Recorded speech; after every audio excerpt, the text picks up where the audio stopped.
Hello friends, बहुत बहुत स्वागत है आपका अपने यूट्यूब चैनल एग्ज़ाम हेल्पर में। तो आज हम जो हमारी लाइब्रेरियन ग्रेड सेकंड की यूनिट फर्स्ट का टॉपिक कर रहे हैं, इंटेलेक्चुअल प्रॉपर्टी राइट्स आईपीआर क्या होते हैं।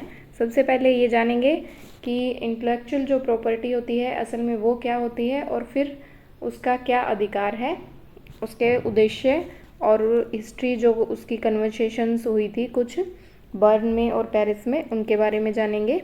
तो चलिए हमारी वीडियो को स्टार्ट करते हैं। सबसे पहले है इंटेलेक्चुअल प्रॉपर्टी क्या है। वह संपदा या प्रॉपर्टी जो दिखाई नहीं देती पर महसूस की जाती है और जिसे हम अपना खुद का दिमाग यूज़ करके क्रिएट करते हैं, वे सारी चीज़ें क्या होती है, इंटेलेक्चुअल प्रॉपर्टी के अंतर्गत आती है, बौद्धिक संपदा के अंतर्गत आती है। हिंदी में इसे बौद्धिक संपदा बोलते हैं।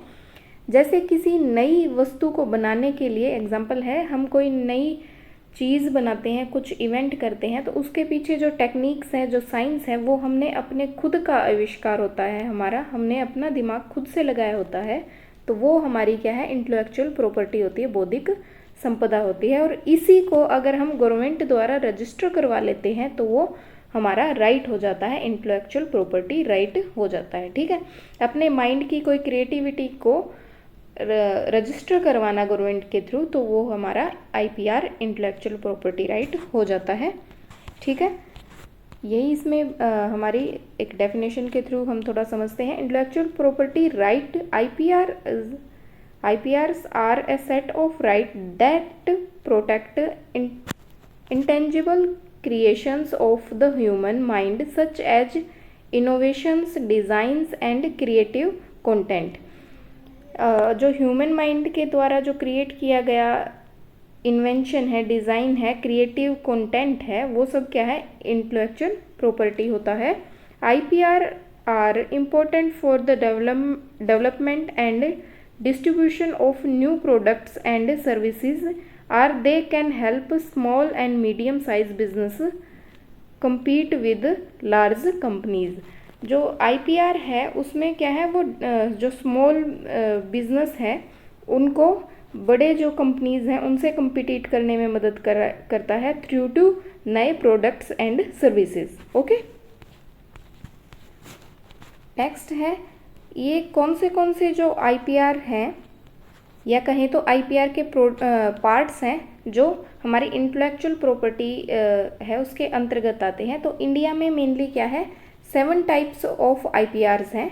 तो जिसमें फर्स्ट है patent, second is copyright, third is trademark, next one fourth is geographical indications, fifth है प्लांट वैरायटीज, सिक्स्थ है industrial designs and seventh and last is semiconductor integrated circuit layout designs. ठीक है, ये सब हमारे जो टाइप्स हैं आईपीआरस के, जिनके थ्रू हम अपने आइडियाज़ और क्रिएटिविटीज़ को पेटेंट करवा सकते हैं, आईपीआर करवा सकते हैं, कॉपीराइट करवा सकते हैं। ट्रेडमार्क वो उसकी अलग अलग वैरायटी के अकॉर्डिंग है कि हमारा जो प्रोडक्ट, जो सर्विस है वो किस टाइप की है, किस टाइप के अकॉर्डिंग उसे रजिस्टर करवाना है। ठीक है, जैसे पेटेंट है उसमें हम कोई अपना जो नया आविष्कार है उसको पेटेंट करवाते हैं। कॉपीराइट है कोई हमारी क्रिएटिविटी है, बुक्स है, उसको कॉपीराइट करवाते हैं। ट्रेडमार्क है, ट्रेडमार्क के अंदर हमारा कोई नेम है, कोई सिंबल है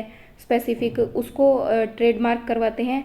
जियोग्राफिकल इंडिकेशंस होते हैं, जैसे किसी जगह की कोई स्पेसिफिक चीज़ ज़्यादा फेमस है तो उसका जो हमारी सरकार है वो अपना अधिकार रखती है। जैसे कि फॉर एग्जांपल हम लेते हैं कि बनारसी साड़ी है, तो वो क्या है, एक जोग्राफिकल इंडिकेशन है जिसको पेटेंट या फिर कॉपीराइट नहीं करवा जा सकता। प्लांट की वैरायटीज़ है, अदर प्लांट्स हैं उनकी डिफरेंट वैरायटीज़ हैं, वो प्लांट वैरायटीज़ के अंतर्गत रजिस्टर होता है। इंडस्ट्रियल जो डिज़ाइंस हैं, किसी जैसे इंडस्ट्रियल डिज़ाइन का एक एग्जांपल हमारे पास है आईफोन का। जैसे पहले आईफोन्स आते थे उसमें एक स्क्रीन के ऊपर जो बटन होता था, वो उन्होंने अपना इंडस्ट्रियल डिज़ाइन, वो डिज़ाइन पेटेंट किया करवाया हुआ था, रजिस्टर करवाया हुआ था कि वैसा डिज़ाइन नहीं बना सकते फ़ोन्स में। फ़ोन टेक्नोलॉजी ठीक है, कोई भी उसको डिफरेंट कंपनीज़ यूज़ कर सकती हैं, लेकिन उनका वो उस टाइप का जो डिज़ाइन था उसका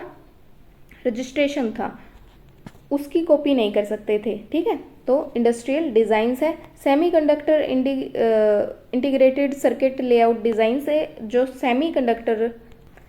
कंडक्टर्स के जो सर्किट के जो लेआउट डिज़ाइंस हैं वो भी आप रजिस्टर करवा सकते हैं, अगर कोई उसको कॉपी नहीं कर सकता, ठीक है। नेक्स्ट देखते हैं हमारा ऑब्जेक्टिव ऑफ आईपीआर। जो हमारे इंटेलेक्चुअल प्रॉपर्टी राइट्स हैं उसके क्या क्या ऑब्जेक्टिव है, उद्देश्य क्या है आईपीआर्स के। तो फर्स्ट वन है प्रौद्योगिकी टेक्नोलॉजी का विकास करना, कॉपी को रोकना, अदर मतलब कोई भी आपका आइडिया सर्विस है उसको कॉपी करने से रोकना। आईपीआर से व्यक्ति की बौद्धिक संपदा की रक्षा करना, उसका जो माइंड की क्रिएटिविटी है उसकी रक्षा करना। ग्रोथ ऑफ सोसाइटी, हमारी सोसाइटी है उसको ग्रो करवाना। Promote to economic growth, economic growth है उसको ग्रो करने के लिए प्रमोट करना। आर्थिक प्रोत्साहन, ये सब क्या है आईपीआर के ऑब्जेक्टिव्स हैं, ठीक है। नेक्स्ट देखते हैं, अब हम जो पढ़ रहे हैं वो है कुछ हिस्टोरिकल इवेंट्स हैं जो आईपीआर को बनने से पहले उसके विकास में भूमिका अदा करते हैं। तो सबसे पहले क्या है, पेरिस कन्वर्सेशन हुआ था।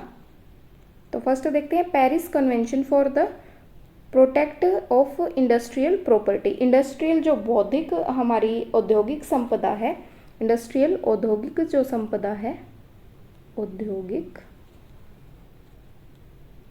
ठीक है, औद्योगिक प्रॉपर्टीज, औद्योगिक संपदा है उसकी रक्षा के लिए एक पेरिस में बैठक सम्मेलन होता है। कब होता है, 1883 में, ठीक है।